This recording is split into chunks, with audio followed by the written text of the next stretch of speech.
Hi, everybody. My name is Gary Gomes.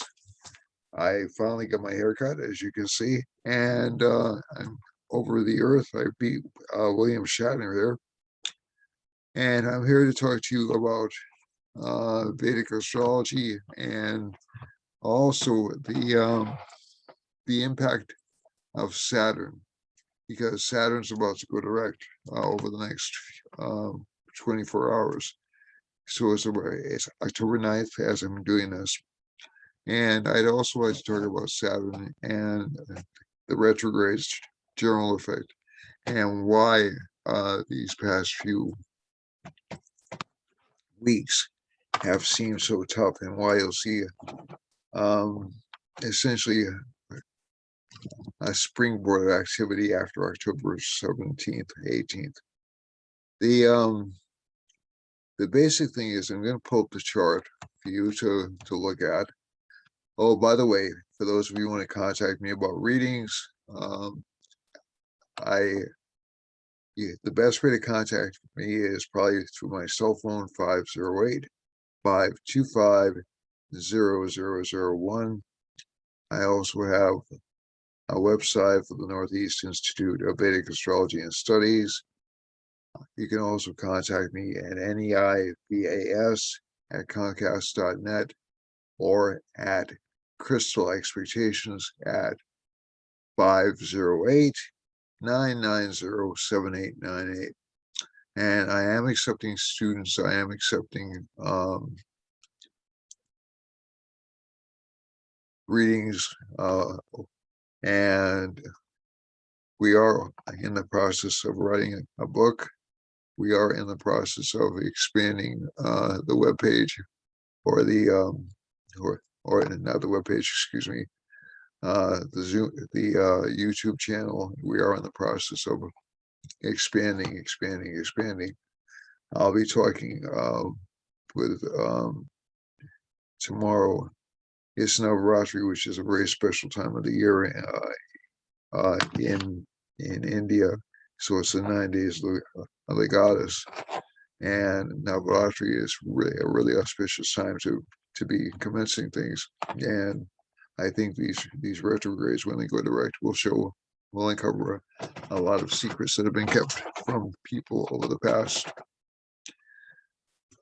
year or so. We also have some eclipses coming up towards the end of October. I'll spend next week discussing those in more detail. But the big news is retrogrades. And I've spent several of the past few broadcasts focusing on those, but these are really important. And we have also one thing I want to focus on is the Sun-Mars combustion, and Mercury's also combust right on top of each other. Wow, look at that. So Sun's at 22 degrees 44 minutes of Virgo. Mercury's at 22 degrees 4 minutes of Virgo, and Mars is at 22 degrees 6 minutes of Virgo. Now that's a really potent combination. Keep something in mind. The only planet that really likes, of the three that really likes the sign, is Mercury. The sun kind of tolerates it, but it's about to enter its fall. So, or its fallen position, or what Indian astrology calls its Nietzsche position. And Mars is really an enemy of Gemini and Virgo, which are both Mercury ruled signs. And so this combination is pretty dangerous. It makes communications very fast, very aggravated, but it also tends to wear people down. So, and what I mean by that is essentially you have Mars tends to build up a lot of heat. The sun by itself is obviously a hot planet. It's the force of life. And Mercury retrograde indicates communications tends to be a little bit sharper or more critical than normal. It's good for writing. That's one of the few things it's a good combination for, but it's going to give like really, really strong arguments, um, strong disagreements with friends, a lot of critical feelings, a lot of not really anxiety, just anger. And we can see this happening throughout the world. It's a combination which isn't good for earth changes. When I say earth changes, I'm talking about things like earthquakes, volcanoes, things like that. It's not quite as bad as an eclipse, and we'll talk about the eclipses next week. But the eclipses are occurring in Scorpio, which is a Mars rule sign, and Taurus, which will happen in. So those will happen around the end of November, not for a while, end of November, early December. And Mars will likely be out of that sign by that time. But basically, there's also something which is just a little bit weird about eclipses, or not, I'm sorry, about retrogrades, that sometimes isn't mentioned, and that is that eclipses tend to cast aspects from the previous sign. So Saturn is aspecting not only, so it's essentially you get a double benefit or a double curse, if you will. So Saturn is aspecting from Sagittarius because it's looking backwards to Sagittarius, so it's also aspecting. So in addition to aspecting Pisces and Cancer and Libra, is also aspecting Aquarius and Gemini and Virgo. So that makes the Saturn retrograde a little bit, it makes it doubly disruptive because it's looking backwards to the past, and Saturn's glance always destroys, but it does it in a way that it rebuilds. So essentially, Saturn transits tend to change the phenomena of that sign really for about 30 years, or it changes the chart for about 30 years. It doesn't mean that everything about us changes, but our perspective, what we're willing to tear down in our lives in order to rebuild, shifts. And it almost literally happens in some cases. So some people lose their homes, some people lose their jobs when Saturn comes to certain places, excuse me. And Jupiter also causes, if Jupiter's retrograde, it causes changes in financial position. If it's retrograde, it'll cause shifts in priorities and philosophy. And Mercury, it was retrograde. Mercury's retrogrades, so that'll cause a shift, especially if it's debilitated, towards philosophies which seem to be, let's say, less traditional, more more forward thinking, but less practical, if I can say that. So if Jupiter's in Capricorn, this stream for the world to be an ideal place, which is not necessarily a bad thing, but it's really, so it's really interesting because Jupiter is viewed as a benefic in astrology, and it is a very giving planet, but it's really not an agent of change. It feels uncomfortable, especially with rapid change. So Jupiter's exalted in Cancer, which is connected with the heart, but also connected with the traditional base of a society. And so I have to keep emphasizing that and stressing that point. Saturn is more of a common person's planet. It's more of the planet of structure, a framework, but also of the poor, the disabled, the downtrodden. Jupiter's more the planet of, let's say, the Brahmin caste, that is the ones who benefited from tradition. So it's not really negative, but this kind of a combination. So Jupiter's aspecting from Sagittarius, so it has this feeling of authority, of taking control, aspecting from Aries, and it'll mandate things.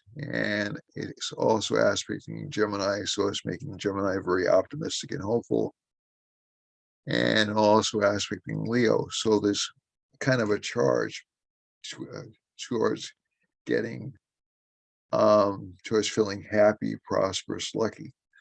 Now, this Jupiter retrograde isn't going to last much longer. It'll flip direction around October 17th, 18th, and it'll head towards Aquarius. Now, Aquarius is more of what I would call a true science sign. And what I mean by that is it encourages research. It doesn't encourage dogma. So essentially what we're being hit with right now is a lot of science based upon this is what we know works. And so if we're convinced we know something works, we're not going to research. And the basis of science is really, at least my bias is, yes, we know how certain things work, but we're always researching. We're always looking for some new direction or some new innovation. So there's this rigidity that happens when Jupiter goes into Capricorn, and there's also a dogmatic rigidity that comes into play whenever it's in that sign. So this is one of the reasons we've been stuck in ideological hell for the past couple of months. And I think you'll actually start to see a lot more loosening up ideologically and some more practical applications, some more innovative applications, and some more open-mindedness. So essentially, what I'm saying is conservatives have become more conservative, and people on the left, or people who are societally on the left, or leaning towards more government control, have become more dogmatic. So whenever you have a combination like this occur, things get frozen. And this is screwing up practical things like supply chains. We've had a lot of supply chain problems, which should loosen up. We've had inflation because Jupiter and Saturn, if they're together, they tend to tie up goods. They tend to tie up to limit communication and flow. And Mercury retrograde is really a trade planet. And Venus is also connected with trade, with the exchange of goods. And Venus is giving unexpected obstructions or delays, as well as Mercury being retrograde is causing some communication problems. I've had around, I would think around, oh gosh, maybe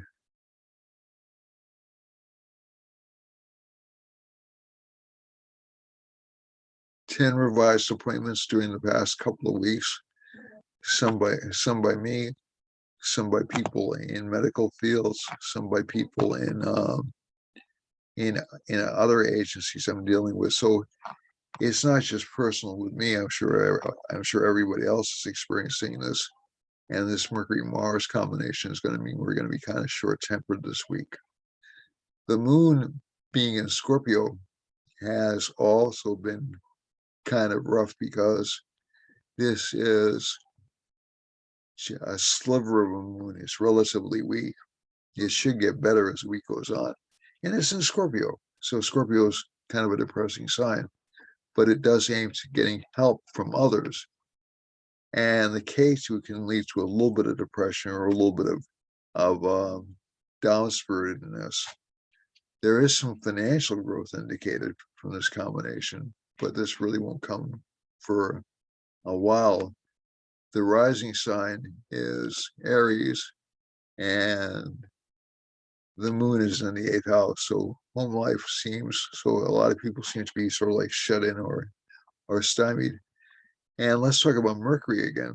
Mercury is retrograde.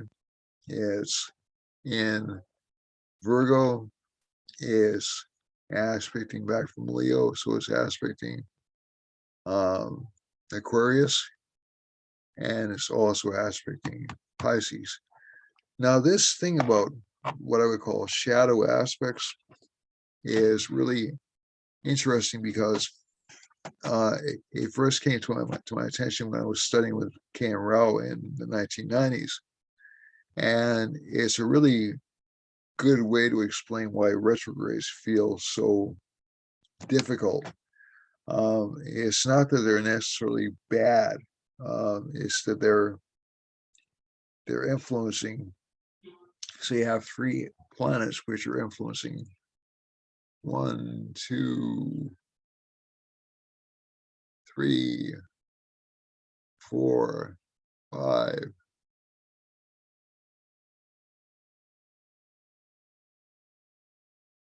6, 7, 8, 9, 10. 10 out of the 12 houses. So this is really, I'm sorry, 11 out of the 12, 11 out of the 12 houses. So the retrogrades, especially when we have a cluster of retrogrades like this, and we have a cluster of angry planets like this, or angry communications, everybody's going to be a little tense and everybody's going to be a little bit down.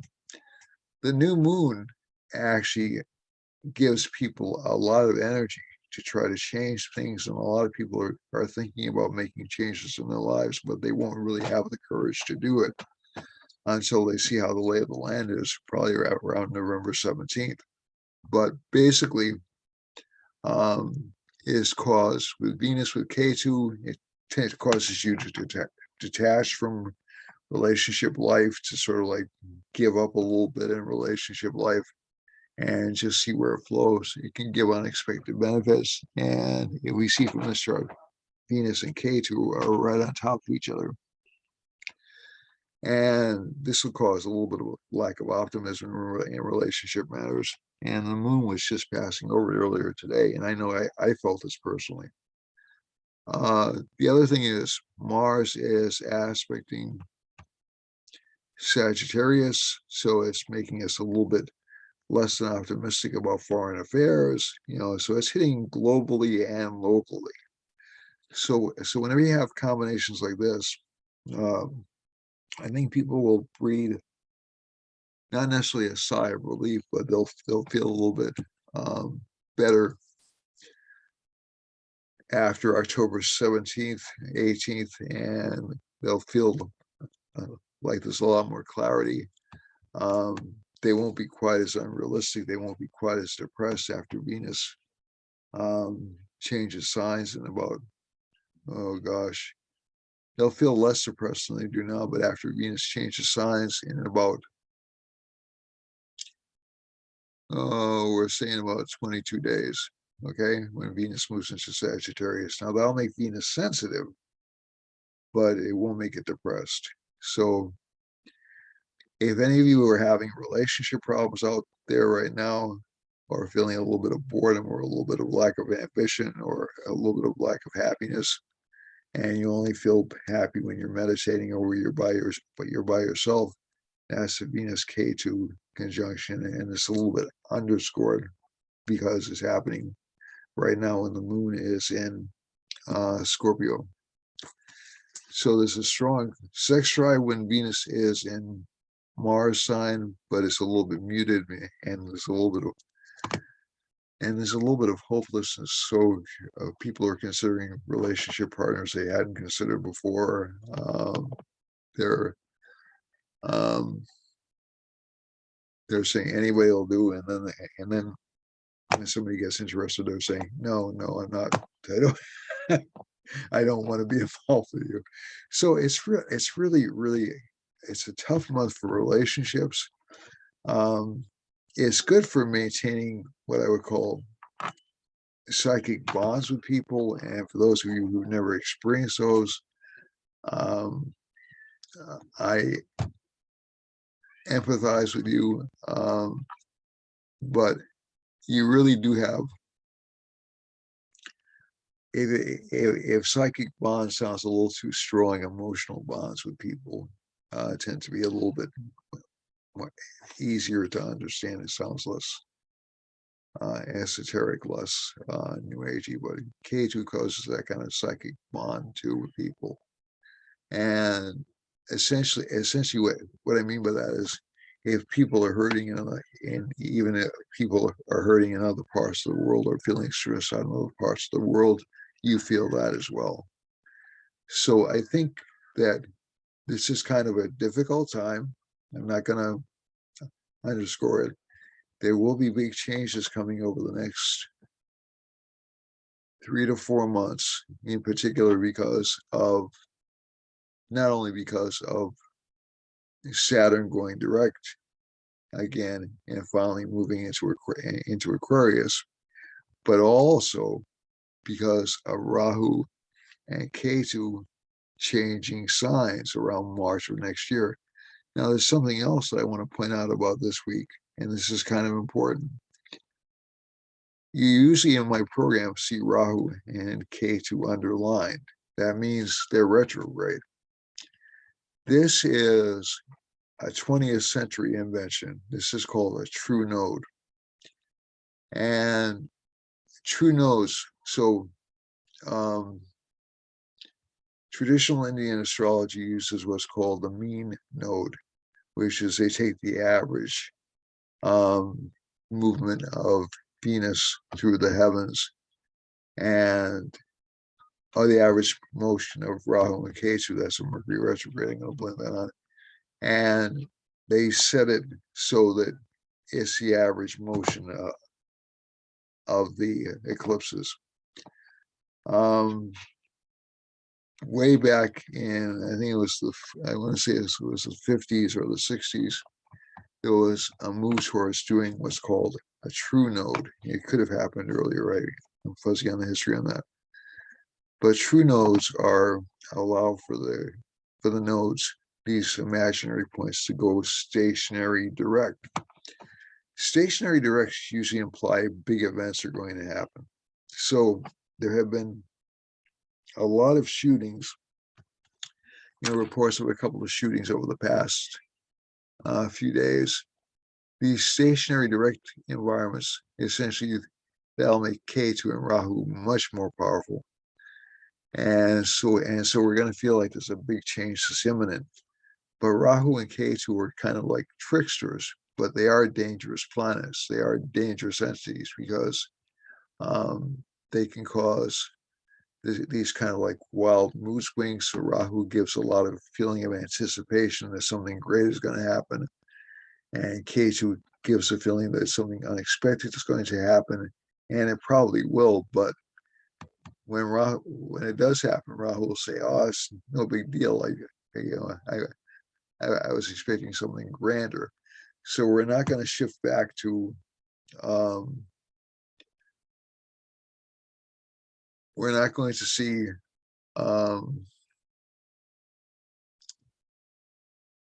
sudden shift in administrations in the United States. We're not going to see a sudden shift towards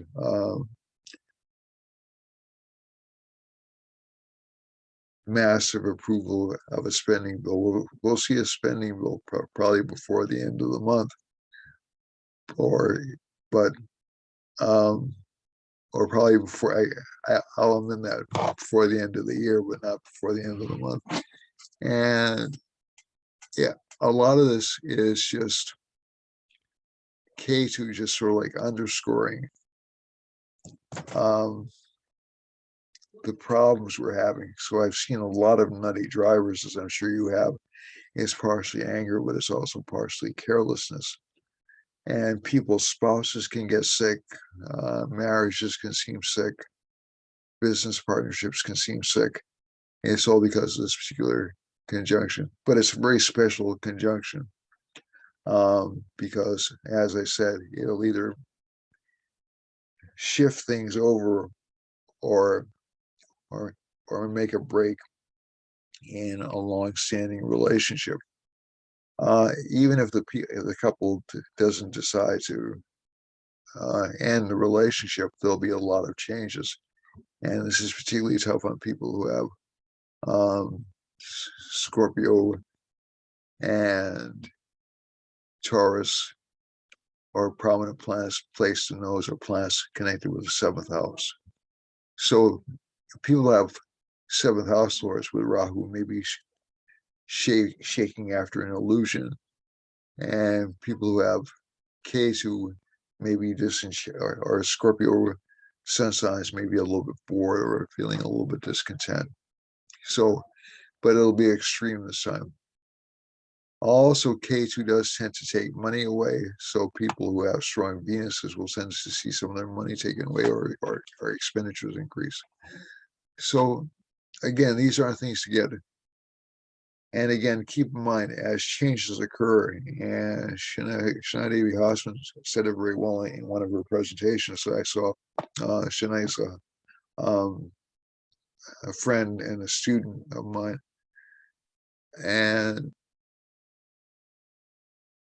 we have these shifts coming into our lives for reasons, and there are probably going to be big technological shifts over the next few years, like huge technological shifts, and even huge societal shifts, and those will be good. They'll happen because they have to happen. We're already seeing some of them happening right now socially, and those have to happen, and those should happen. Does that mean that every vestige of life as we know it will go away? No.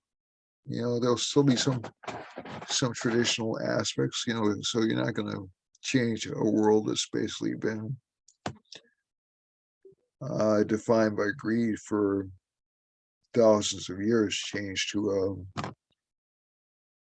a charitable world overnight. That's really great, but you can see increasing numbers of people getting more generous, more giving, more understanding. But people are running out of patience right now, at least temporarily, and this combination is going to continue for a while. This Sun-Mars conjunction isn't going to go away anytime soon. Yeah, at least not. I mean, at least not until Sun goes into another sign. It goes into Libra around October 15th, 16th. But Mars is still going to be very close to it. So this is going to be going on for a couple of months. Okay, so that's just fair warning. So let's look at the global chart. Also, I am planning on realigning with my friends. I have kind of a busy schedule in October, but Dr. Simone and Lisa Donatella Babak, and also some additional people, some additional friends, in doing joint broadcasts. So that will come back again. The music channel is still in the stages of development, but like I said, I need to get to a different place, which I should get to in a different space, which I should get to in December, and I should have better equipment by that time as well, or else early next year. And the schooling, I'm still teaching at Kepler College. I'm still teaching at the American College of Vedic Astrology and Diary Academy, and I enjoy those institutions. But I do want to. I do have a different vision of Vedic astrology, which I'm planning to put together. It may take me another couple of years, but I'm only 69. I don't feel that weak or lazy. And the book is still coming. So we're still working hard to bring good things to you. All right, so let's look at the world map, and I'm trying to be conscious of my time here. I'm not wearing my glasses quite as much because it's a little bit darker today. Going without my glasses, but I'll go without my glasses in case Hollywood is watching. And we have, okay, so a lot of anger in the Midwest. We just did have the shootings in Texas, and a lot of anger, through a lot of anger and miscommunication all the way through Texas, Louisiana. Louisiana, I hope we not do more storms or more earthquake activity up through all the way up through this belt here to North Dakota and South Dakota, Wisconsin.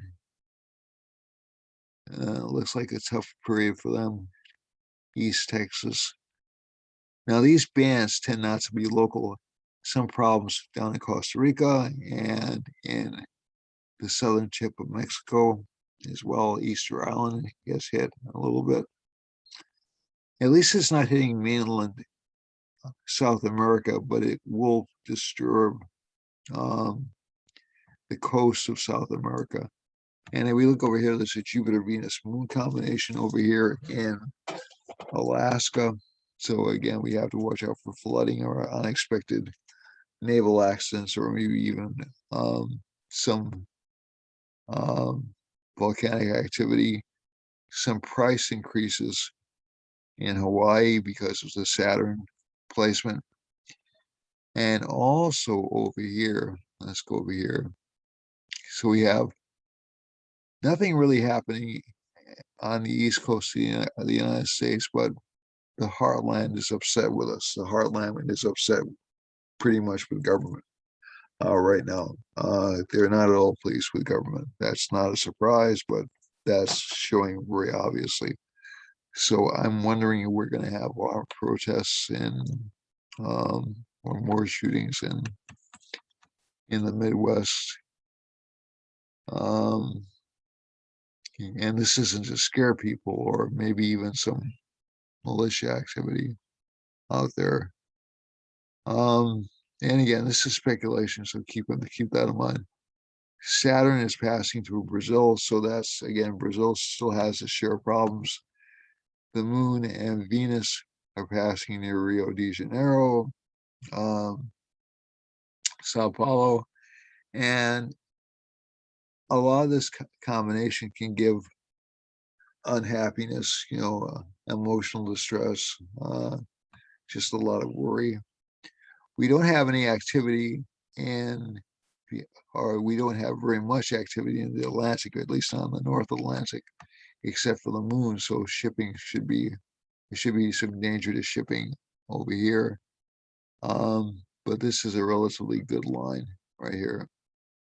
But again, a lot of these lines are showing delays or obstructions in shipments, so that's still going to be a problem for the next week or two. And I don't see inflation really coming down at any time very soon. And the reason for that is because demand for material goods has increased because of Rahu going through Taurus. Saturn and Capricorn. Saturn has strength in Capricorn. People are still a little bit shy about going back to work. They'll be less shy about going back to work after October 17th. And they'll be less shy. They'll definitely be less shy about going back to work after November 17th.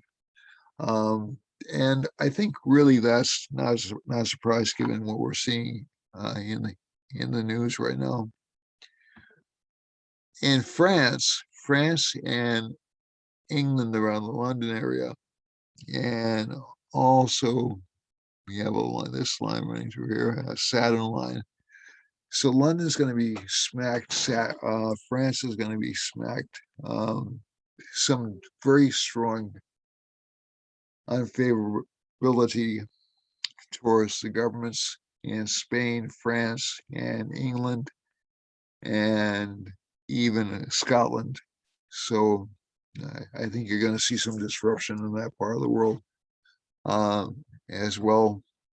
Obviously, there are the ongoing scandals with the royal family, or not the scandals, but the attacks on the royal family that have been going on. But this is more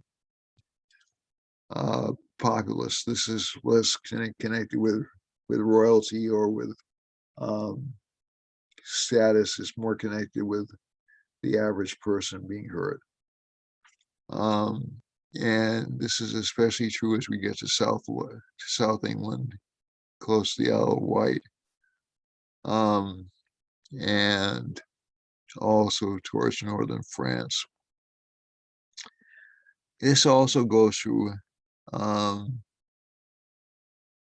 believe that's Corsica and Algeria, and all the way through Central African Republic and down into Zimbabwe, and it's just an ugly Saturn line down here. So rough, a lot of restructuring going on in those countries. And Jupiter is passing through Norway, Sweden, and close to Germany, west of Germany, more closer to Poland, and through Turkey. So that's the Istanbul region. So the economy is stymied a little bit in Turkey because of this combination. It doesn't look to me like earthquakes. We're looking at more earthquakes around late November, early December, and they may not even be in Turkey. But this region right here, Bulgaria, just north of Turkey, and Turkey itself, and Greece to a certain extent, a lot of pessimism, a lot of economic pessimism. And this goes all the way through down through the Sudan, Somalia, and even his Iran, I'm sorry, yes, Iran and Saudi Arabia. Now, interestingly enough, Pakistan seems and Afghanistan seem relatively quiet for the time being. There is, however, some governmental disarray in China. There's a lot of anger in China. There's a lot of anger in Myanmar. There's a lot of anger in not quite Cambodia, but Laos. And so that part of the world is going to see some uprising. So maybe even be some volcanic activity around that part of the world as well. This line right here, or some disruption. It will have to be let out in some way, shape, or form. And there's a Saturn line going through China. So China's economy is in tough shape right now. Borneo looks like it's in bad shape. And Western Australia looks like it's in bad shape. Australia is still anxious and a little bit depressed, especially in the western part of the country. Although there is some hope popping up, and New Zealand looks like it's a little bit less anxious. Japan is in the clear except for this one Jupiter line that's passing through towards the bottom. So spots that I would say are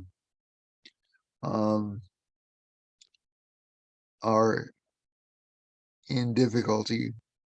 This is, I believe, Malaysia, and so and Australia goes down here.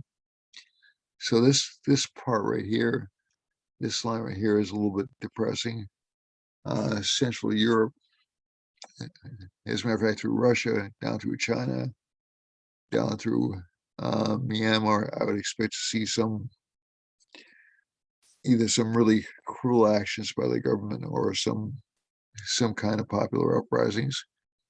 And the Saturn line going through China doesn't look good. We know they've been having some trouble with chip manufacture, but it's deeper than that in China. India looks like it's being left alone for this month. And the other parts of the world I put your attention to would tend to be central United States, because that looks like it's kind of rough, and Mexico. So I think what you're seeing right now is Louisiana is over here, Texas is over here. There's uh, there are going to be a lot of cultural clashes because of immigration patterns that are happening right now. Uh, you know, this is um,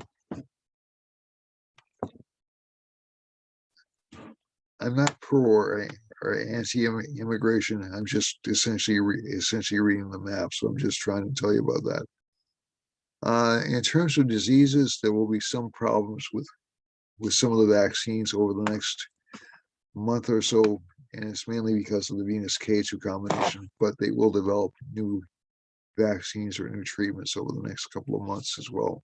So even though COVID seems to be still a factor we're dealing with, and there's still a lot of panic about it, the underbelly is the situation is actually improving. Is certainly not getting worse. And I think that,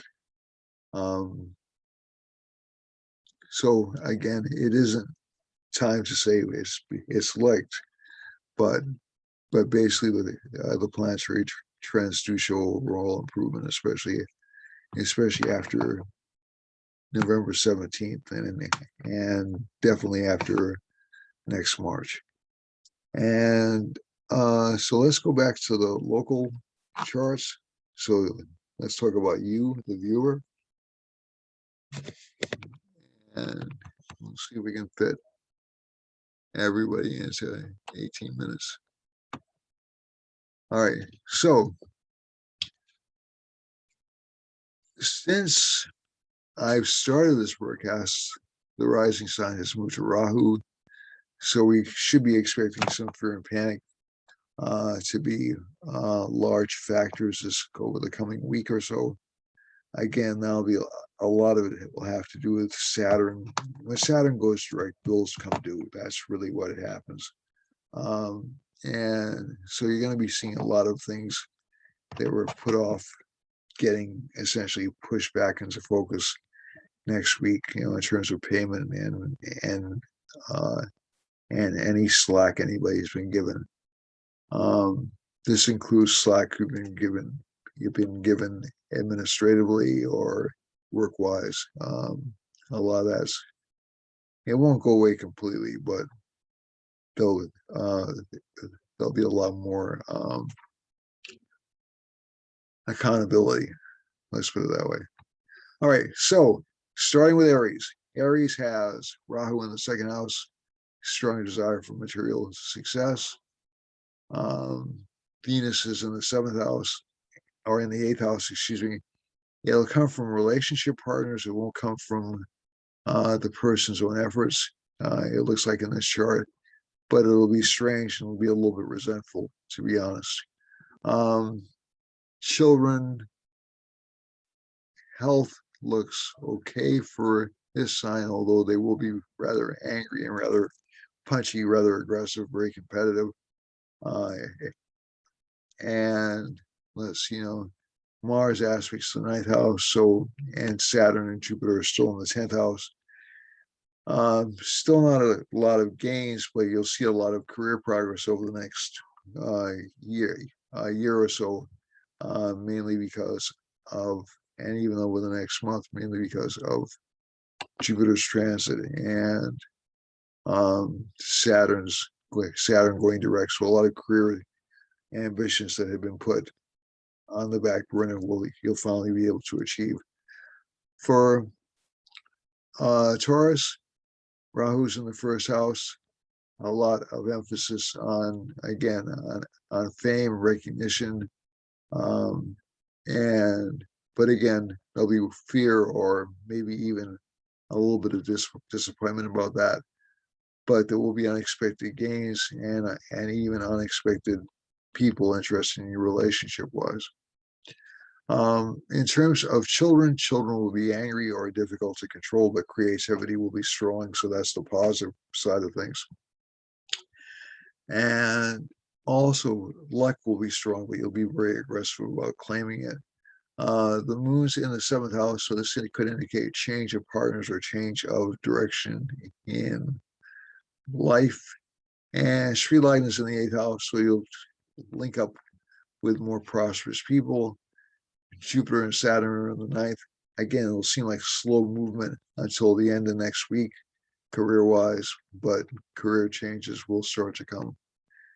And for Gemini Sun or Gemini rising, the Lord of the first house and the fourth house. So this sign will be kind of aggressive, kind of pushy in terms of putting its message across. And I think one of the things that I can say about this combination is there'll be a lot of focus on fulfilling its desires. And also competing no matter what the cost.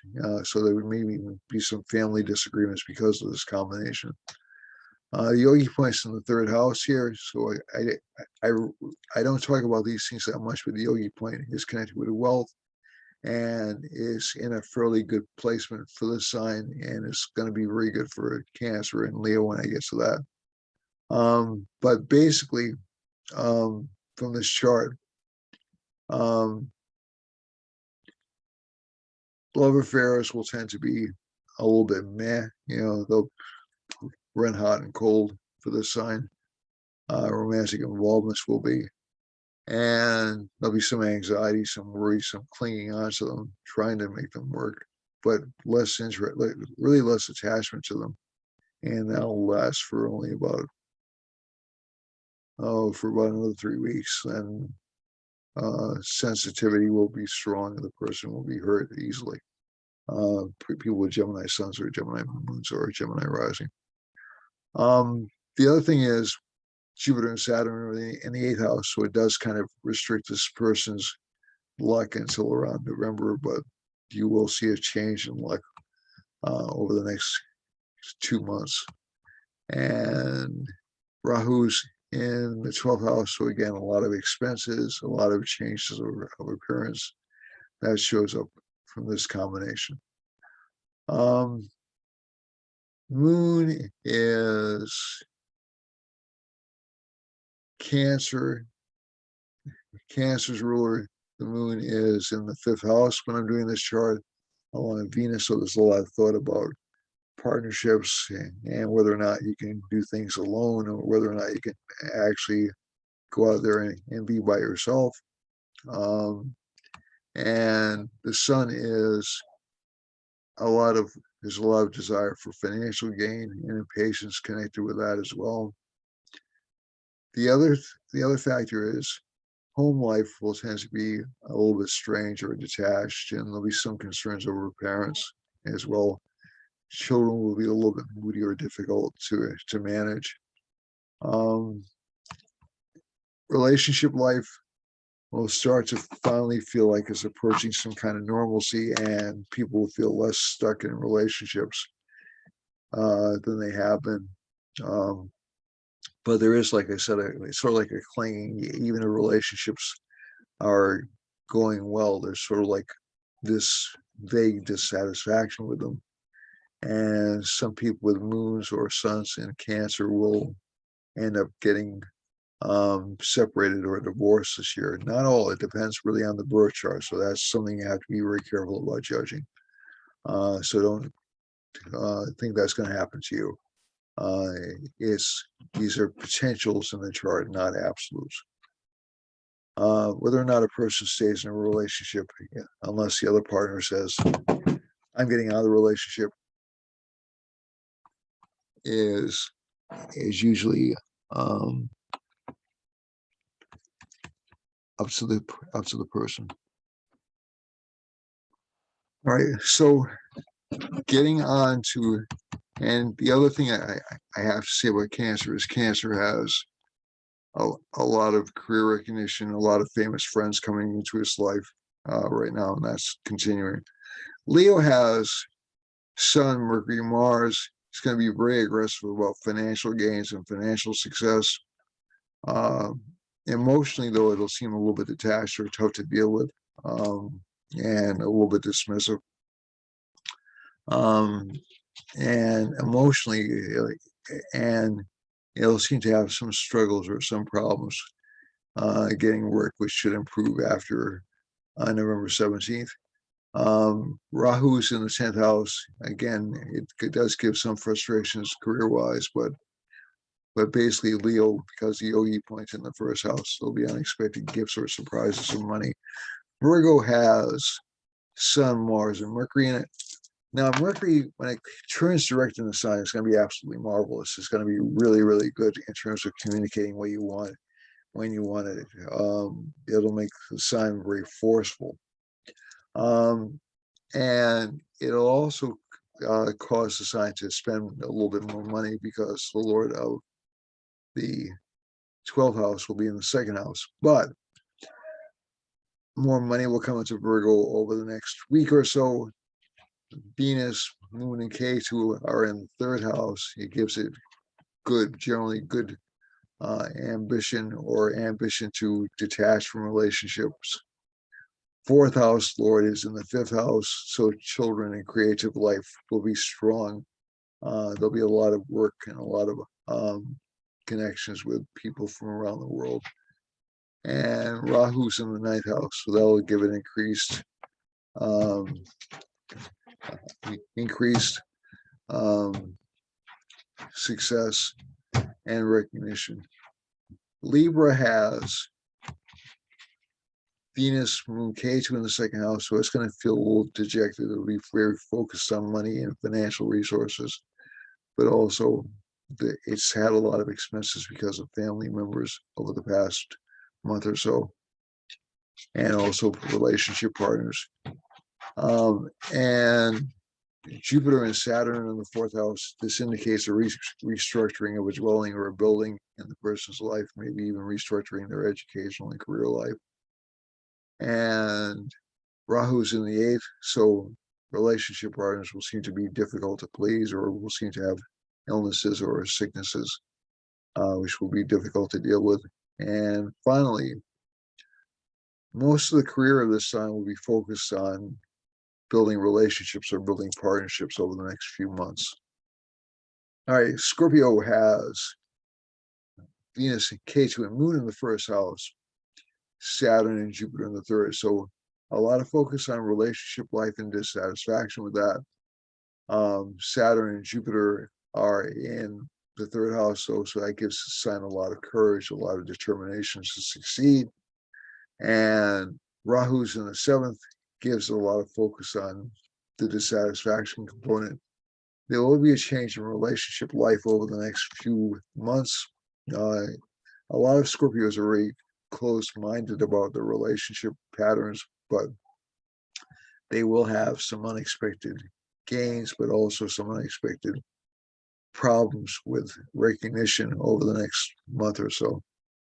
And finally, excuse me, and let's go to Sagittarius. Sagittarius has the Lord of the first house and the second, along with Saturn. So money's coming in, but it's coming in, it's being shed for housing matters or for property matters. Rahu's in the sixth, very competitive month for this, but some problems with competition. Gemini's in the seventh house, and Sun, Mercury, Mars. The sign will be entirely focused on career matters and on health matters over the next month. The Venus Moon K2 combination of the 12th can give problems for this sign in terms of holding on to relationships. Jupiter and Saturn are in Capricorn. We've already spoken about this a lot this year. And Rahu's in the fifth house. So this is sort of like a continuation of the pattern over the past 3 weeks, where this sign has a lot of determination, a lot of grit, even a little bit of luck, but not really happy with what it's doing.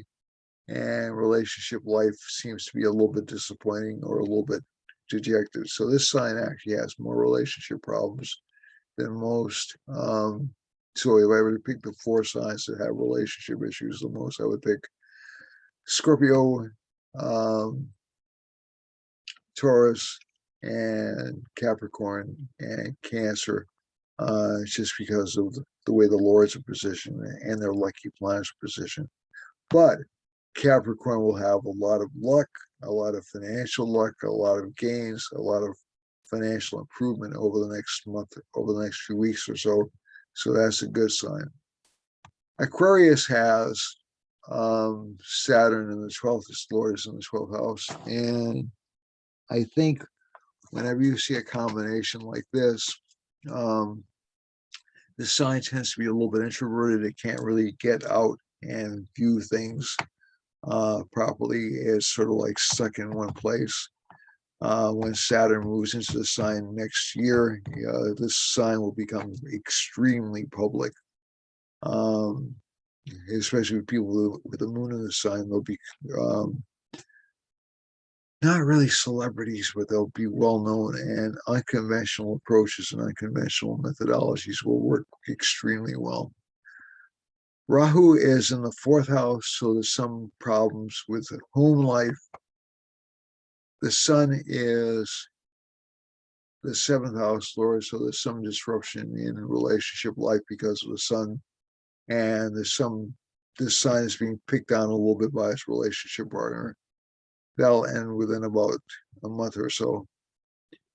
And finally, Venus, Moon. So career life is okay. It's spotty, but it's okay. And I think this sign's getting a little bit bored with what it's doing career-wise. It wants to do something new or something more creative, but that opportunity will present itself when these 3 planets go direct. Finally, we get to Pisces, and Pisces has Rahu in the 3rd house, so that's advantageous for it, but really rough relationship house. So marriage partners will be going to be very angry or really tough to deal with. Bad communications. So kind of a rough week for Pisces coming up. Venus is in the 9th house, not a bad placement for Pisces, but it's kind of an enemy. It's a mixed planet for the sign that rules the 3rd and the 8th house. So it can give unexpected gains or unexpected financial success, but also some problems with feeling high-spirited or optimistic. Finally, Jupiter goes